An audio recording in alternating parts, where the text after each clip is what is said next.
clearly is a very serious epidemic.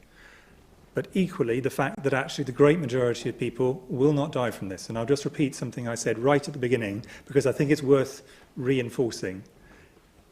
Most people, a significant proportion of people will not get this virus at all, at any point in the epidemic, which is going to go on for a long period of time.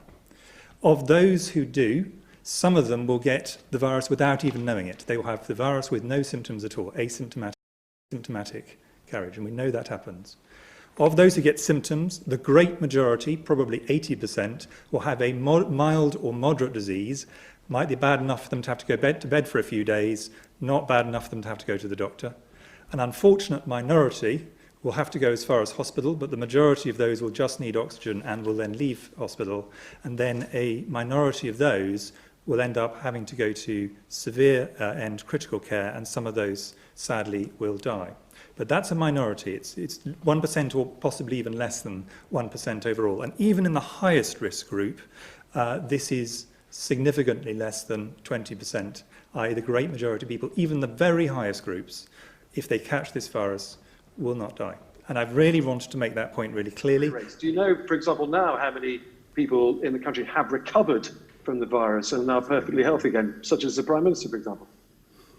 Well, we have data. Obviously, you don't know everybody for the reasons Chris has said, because a large number of people have been asymptomatic or haven't gone to the doctor. But we do have recovery rates. They are available, and I see absolutely no reason why they shouldn't be made available. Yes, we certainly have hospital recovery rates. Yes, so we have, in a sense, what we have, and this is where I wouldn't want people to overread them. But it's important. They're perfectly open data. Actually, it's perfectly possible to get hold of them if people want.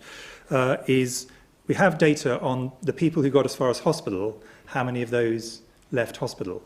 But of course, they're at the very severe end of the spectrum. All the ones I was talking about before that point, they make a full recovery, they don't enter the statistics. Now, they increasingly will enter the statistics now that we have a better testing capacity that means that we're picking out more of the milder cases in the community. But I think if people look at those, to go back to your point, what I wouldn't want is for people then to say, oh, well, that's and the mortality rate is higher than I expected. That's because the recovery rates we have are for people who are severe enough to get to hospital. And that's, even so, that is a majority. So it is important that, in a sense, it's read in that context. Thanks very much, Tom.